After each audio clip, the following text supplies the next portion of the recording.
Boa tarde a todos, a todas e a todos que estão me acompanhando aqui no Saco de Gatos, com as nossas entrevistas semanais com autores, amigos, colaboradores, pessoas que a gente gosta aqui na Alameda. E essa semana eu tenho o prazer de chamar a Paloma Amorim, que é nossa grande autora na Alameda. Ela é uma pessoa queridíssima, autora já faz tempo de um livro que eu adoro, que é o Oito, de um livro que eu preferia ter perdido um olho, e agora a gente está preparando um novo livro para a Paloma, e além disso, ela é uma super artista, também ilustradora do Curumim. Então, eu vou falar de todos esses assuntos e queria chamar a Paloma aqui para o Saco de Gatos, primeira vez dela aqui no Saco de Gatos com a gente.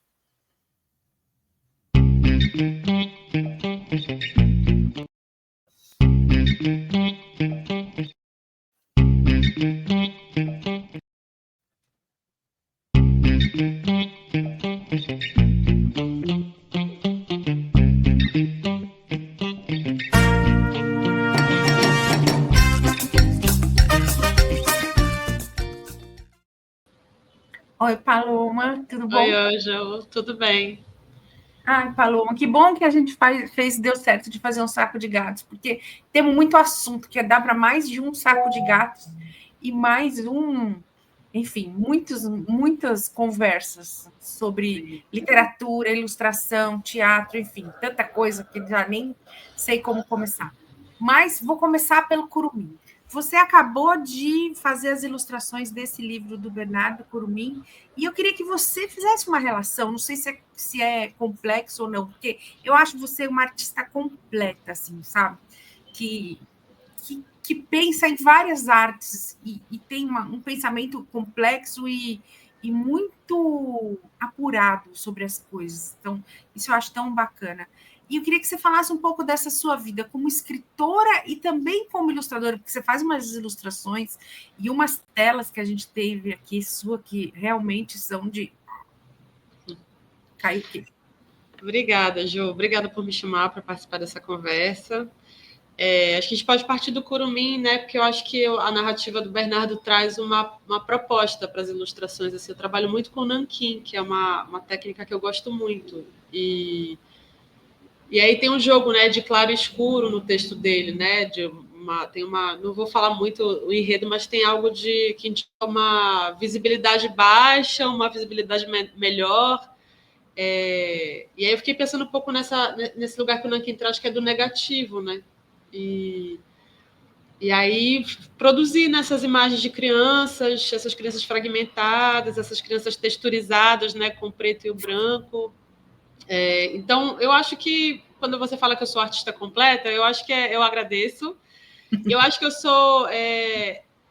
sou uma artista que busca muito a completude, assim, sabe? Porque no final acontece que essas ilustrações elas são do livro do Bernardo, elas vieram por causa disso, né? Foi um material que me chegou e que me suscitou produzir dessa maneira, assim como outros materiais que me chegam também de inspiração, né, de textualidade, assim, me provocam a trabalhar com outras técnicas, né, com outros recursos. Aí por isso que eu vou também para tinta óleo, eu vou para tinta acrílica, eu sei lá, vou construir coisas de madeira, né? Eu gosto de experimentar, né, a partir do que chega, assim, sabe? Então, falando do Curumim, eu sinto um pouco isso, que foi um diálogo bacana, assim. E tem essa temática indígena, né, que é algo que me toca assim, do ponto de vista memorial, da minha origem, né, da minha vivência na Amazônia, desses signos que acabam aparecendo para a gente bastante, né? Ficou incrível, ficou muito, muito bom. E eu queria que você também fizesse uma ligação em tipo ilustração com romance, com conto, com teatro, que também tem essa. E parece que é tudo algo orgânico, é uma coisa só, entendeu? Que vem de você. Isso é muito interessante, do ponto Sim, de vista. eu acho que é uma coisa só. Eu acho que tudo é narrativa. E eu Isso. acho que.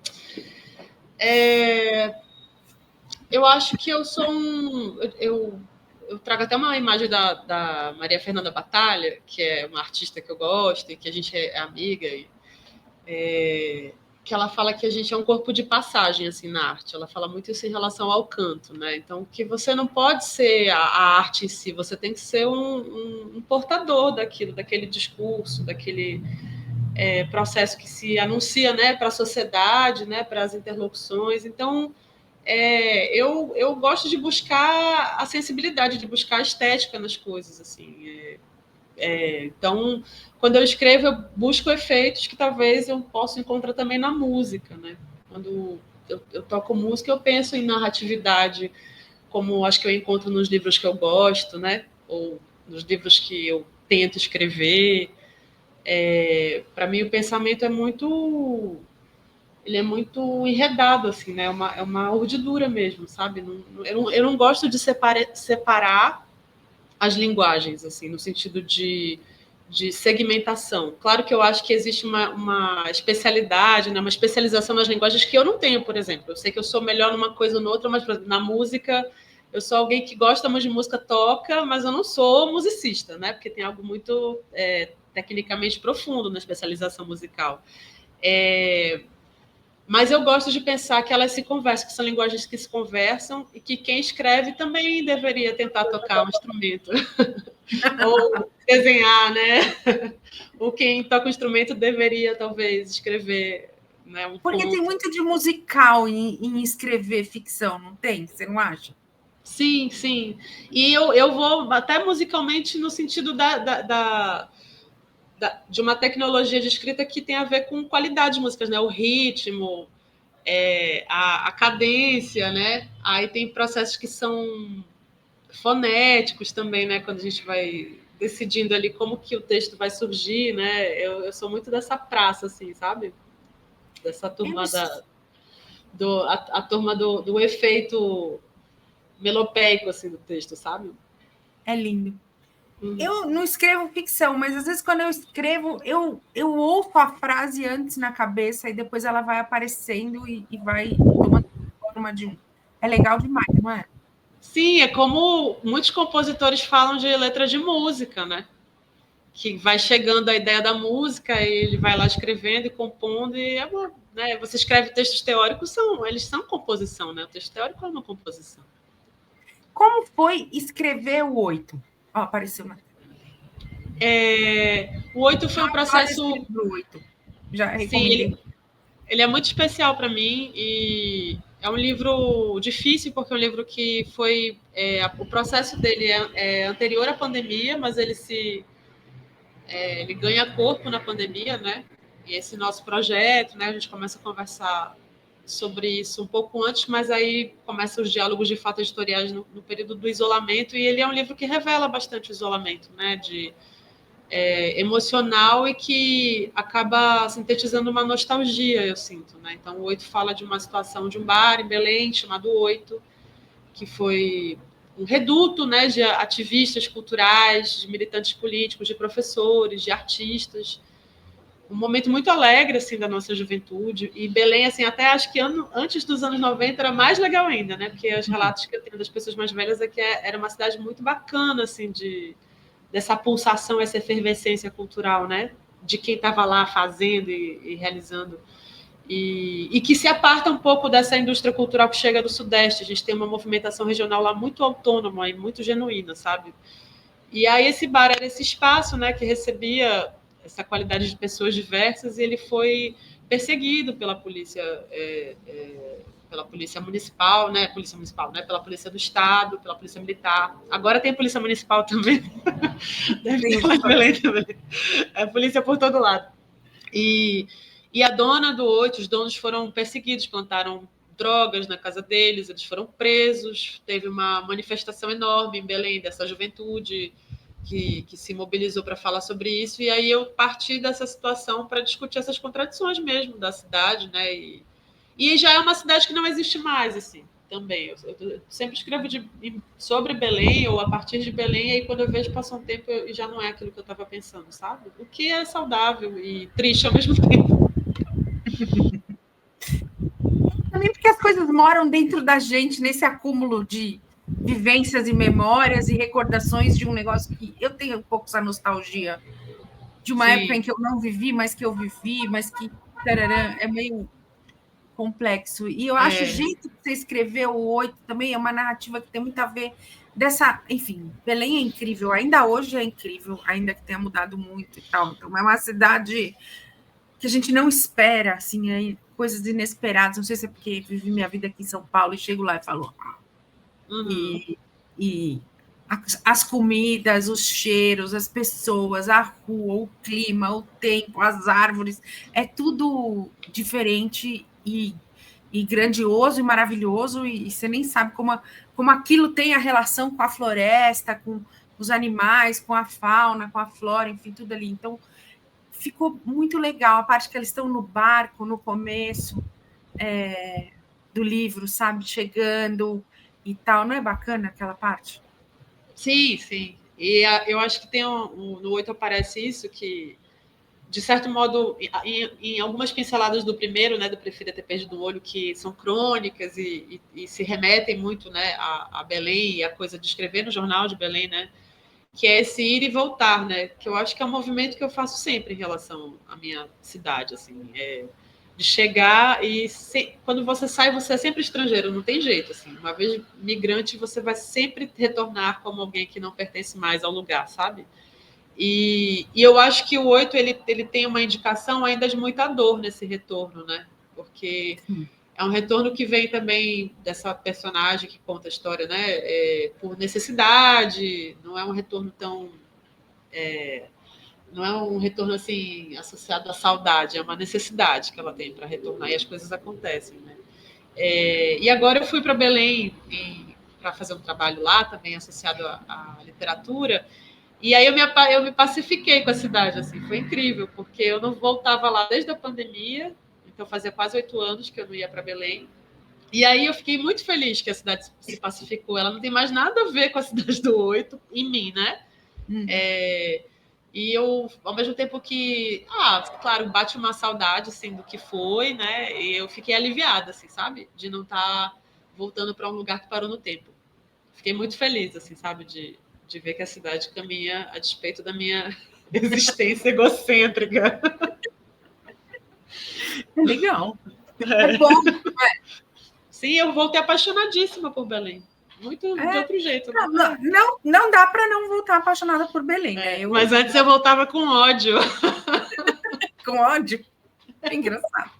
Porque você volta a sentir as coisas, né? Você fica em crise, com o conflito com as saudades, os amores, né? As paixões e o que já foi, que não vai voltar. Agora não, voltei. Talvez ótimo. Porque sua cidade agora é outra. Exato. Já foi. E agora, tipo, o ódio é por São Paulo mesmo. Isso. Também que está acostumado a odiar São Paulo.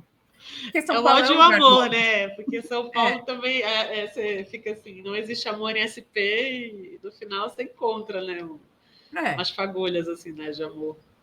Mas é isso mesmo, agora eu sou agora daqui, isso é um fato, né? Eu nunca vou deixar de ser paraense, mas eu estou vivendo aqui há muito tempo, né? É quase o mesmo tempo que eu vivi em Belém, porque foram lá 18 anos, aqui já mais de 18 anos, 19. Veja só. Então, esses 2 livros são de lá e agora a gente espera os livros daqui, né? Sim. Que tem, né? Esse livro que a gente está preparando sempre tem uma característica crítica muito forte até da teoria crítica amazônica mesmo, sabe, Jô? No sentido por exemplo, tem um autor que me influencia muito, que é o Benedito Nunes, né? Que é da literatura e da filosofia. Enfim, são referências que eu trago comigo, sabe? De como pensar arte, como pensar linguagem. É um cara super legal, assim, da filosofia da linguagem. A gente está preparando o livro, mas é um livro que é de não ficção. Então, também é sua primeira vez na não ficção, é um livro de ensaios. Queria que você falasse um pouco sobre o livro, sobre o título que você deu, como ele se relaciona com o livro, que é muito bacana também. Sim. Então, é um livro que vai se dedicar à arte, né? Às manifestações artísticas e também, de certo modo, à loucura, porque aparece bem forte esse tema da loucura também como um fator de expressividade, né? De estética e de vivência, de encontro. E esses ensaios, eu acho que eles dialogam com o que o 8 é também, porque o 8 é um pouco ensaístico, né? Tem certos momentos que são de divagações muito filosóficas, né? Especulativas. Então, eu acho que esse nosso novo livro, que se chama Economia da Tragédia, dialoga muito também com a questão de uma certa poética. Eu acho ele muito literário também, né? Literário no sentido não ficcional, mas tem um estilo literário também, né? Não é aquela escrita dura, ainda que às vezes eu incorra, né? Eu entendo em algumas abordagens mais cascudas, assim, né? Da análise crítica, assim, mas ele tem uma poesia também, né? E é um livro que eu ofereço aos meus alunos, né, aos meus estudantes. Eu não gosto de falar aluno, eu falo estudante, né, da Escola Livre de Teatro, que são estudantes de arte, são uma nova geração de pessoas maravilhosas, assim, e que estão vivendo esse mundo aqui, né, que a gente agora está habitando, que é um mundo meio em colapso, né, diferente de quando eu me formei, por exemplo, né. Eles estão numa outra perspectiva de indústria cultural, de relação com a interpretação, de relação com o que é o teatro nesse momento, né, das telas. Então, eu ofereço para eles esses pensamentos que eu tive também a partir deles, né, dos nossos encontros, né, em sala de aula. É um livro que tem muito a ver com a sua relação com o teatro também, que é mais uma das suas várias múltiplas palomas, assim. Então, a ilustradora, a artista plástica, a romancista, a teatróloga, a musicista. Então, enfim, é um negócio um todo. E tem a ver com essa sua vivência do teatro, que eu acho que se intensificou nos últimos anos. Como foi isso? O teatro mudou a minha vida, assim. Foi a primeira... Aliás, eu fiz música antes de fazer teatro. Tinham projetos públicos lá em Belém que eram produzidos pela Universidade Federal do Pará. Então, eu fiz a escola de música do Federal e fiz a escola de teatro da Federal. Na escola de teatro, como eu já estava pré-adolescente, adolescente, eu experimentei uma possibilidade de ser quem eu era muito livre, muito liberta, muito assim profunda, especial, coletiva. Eu nunca estive sozinha, assim, nessa escola de teatro, eu sempre fui muito bem acompanhada e tive muitas trocas maravilhosas. Então, assim, eu sou muito grata à linguagem teatral pelo que eu pude me tornar, sabe? Da mulher que eu me tornei mesmo. Então, eu não acredito no teatro como produto final, sabe, Ju? Eu vou ver peça, tal, é importante. Eu escrevo peças, inclusive, trabalho com isso. Mas eu gosto da sala de aula porque eu acho que é nesse ponto que a gente consegue entrar na linguagem teatral de uma forma transformadora, de fato, sabe? Eu sou bem brechtiana nesse sentido. Assim. E eu volto ao teatro depois da pandemia, né? Muito forte como professora, porque eu entro na escola livre e aí o teatro me toma novamente, mas eu sempre faço um processo um pouco de migração também de linguagem. Então, quando eu estou muito saturada de teatro, eu vou me embrenhando em outra linguagem, assim, para, né, de saturar um pouco, assim, no sentido das intensidades, porque é muito intenso, é tudo muito intenso, né? Então, assim, você é muito intensa também. Também tem isso. Super intensa. Isso é bom, não é ruim. Não, é bom. É bom quando a gente também consegue viabilizar, pavimentar, né, o espaço para a intensidade sair também, né, para não ficar uma coisa concentrada e enfim, criar um pouco essa forma, né, de você não ficar sofrendo sozinho. Mas eu já não sofro tanto, ainda bem. Porque a maturidade tem suas vantagens. Tem, graças a Deus. A gente vai ficando um pouco mais calmo. Pouca coisa, que Sim. O vulcãozinho interno ainda funciona. Sempre fica, né? Mas agora tá mais ali. Às vezes adormece um pouquinho, fica de boa. E agora você está preparando, além desse novo livro, você está preparando alguma coisa? Você está no teatro? Você está saturada do teatro indo para outras coisas? Como é que é? Eu estou muito, muito... eu estou muito mergulhada na economia da tragédia agora, nessa revisão, né, que a gente está fazendo nesse momento de... É muito legal esse exercício. Eu vi uma imagem do Rambo, dos textos dele que voltavam do editor para ele, assim, tudo riscado e várias alterações. Eu fiquei pensando, nossa... Você já viu a história da edição? Assim. Você ouviu a história da edição do Ulisses? Não, me conta. Ai, cara... É uma tragédia para a editora dele, Silvia Beach, resolveu publicá-lo, porque afinal ela tinha uma livraria, mas, enfim, falou: bom, essa é uma grande obra, preciso publicar, não tem jeito, porque a parte de ser editora é um pouco isso, fala: eu não posso não publicar isso, é incrível, é maravilhoso, eu tenho que fazer, foda-se, depois eu vejo como que eu pago. É duro essa parte. Nossa, é demais. Resolveu fazer essa parte dele, falou: tá bom. Aí ele entregou um manuscrito, tinha lá, sei lá, 200 páginas. E aí, enquanto ele ia na gráfica, que era uma tipografia na época, e ele mudava os originais com o tipógrafo por cima dela. Quando ela via, ele já tinha escrito 50 páginas a mais. Ou seja, aí virou o que virou Ulisses. E, assim, e ela não tinha controle sobre aquilo, porque era ele, o tipógrafo, e as provas virando um inferno. Uhum. Um inferno na Terra, a publicação, a edição do Ulisses, e tudo pode acontecer numa edição. Sim. É duro. É que eu acho que vai chegando a hora de ganhar corpo o texto, né? De ele entrar nos finais, assim, que vai dando um desespero, assim, um pouco. Você vai chegando perto do abismo, você fala, daqui a pouco eu não vou mais poder fazer nada. O livro vai sozinho, né? Ele vai ser publicado e ele vai ter uma vida dele. E muita gente compara o livro com uma gestação, fala: você está gestando. Mas não é verdade. Eu tive 2 gestações. Gestação, você não faz nada, o negócio vai por si. Ao contrário de livro, que você tem que ficar mexendo. E aí, quando o bebê nasce, aí é uma desgraça, porque daí você tem que fazer muitas coisas. Tem que dar de mamar, tem que cuidar, o negócio não acaba nunca, etc. E tal. E o livro, quando nasce, ele vai sozinho. Você ele vive sozinho. Ele tem a vida dele. Você faz o lançamento e depois ele vai. Eu concordo com você. Imagina. Eu concordo. Eu não acho, eu também vou assim, eu nunca não tenho filhos, né? Mas eu penso, livro não é filho, eu não acho que é meu filho. Não tem nada de filho com livro, nada a ver. Não, filho é outro rolê, totalmente diferente. Que dá mais trabalho que escrever livro, até acho. Sim, imagina. Não vou opinar sobre o assunto. Não posso. Não, mas esses finalmente, é interessante falar disso, né? Esse final da edição é um negócio complexo. Nossa, eu acho muito legal e me envolver com essa coisa da cadeia mesmo de produção do livro, assim, esse momento da revisão, você já tem que se afastar um pouco de uma autoria, no sentido do apego, né, e tem que pensar como que vai chegar no outro, né, no leitor, e como que vai funcionar enquanto materialidade mesmo, assim, isso eu acho muito interessante, muito... Eu acho que é um momento também apaixonante, sabe, de pensar a cara que ele vai ter, a capa, e é isso, dar esse trabalho para revisão e repensar algumas coisas, entender se faz sentido, né? É bem legal. E eu gostei desse livro, porque é uma leitura sobre a arte, ao mesmo tempo com uma erudição bastante fina e afinada, ao mesmo tempo fora da academia. Isso é muito bacana, Paulo. Sim. Lembra um negócio que não se faz mais.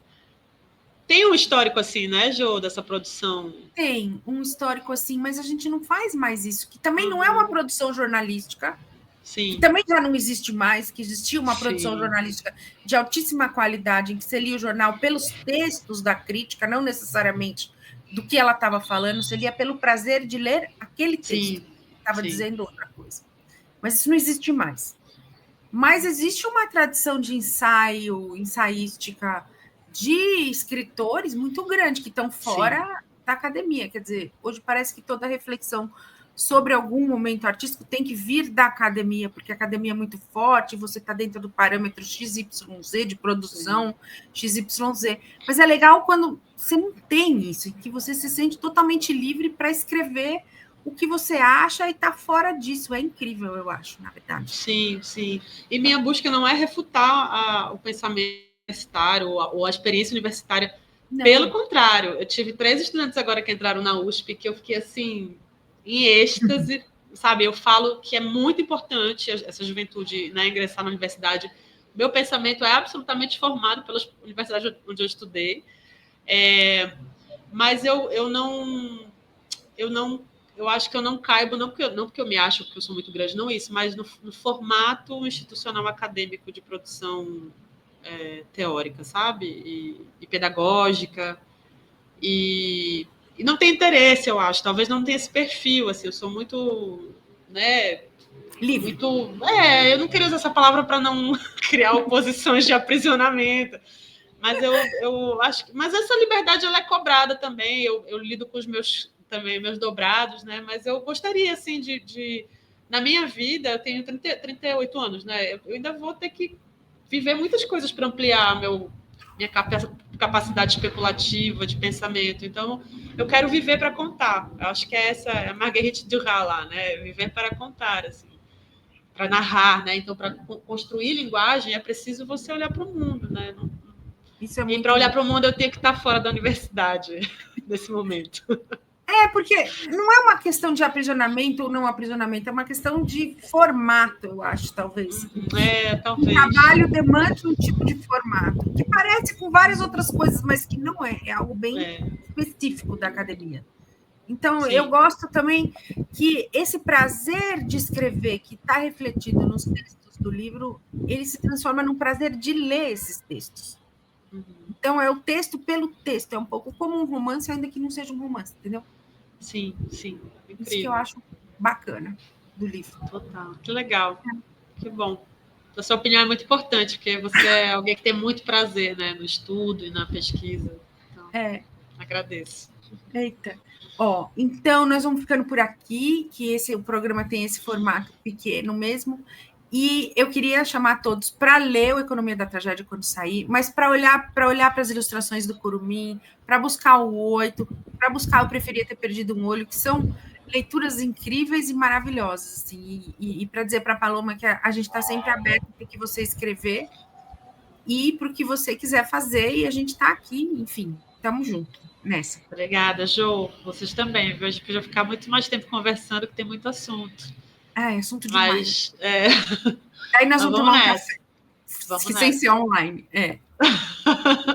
Legal, vamos nessa. Obrigada, tá? Tá bom. Um beijo, querida. Beijo. Tchau.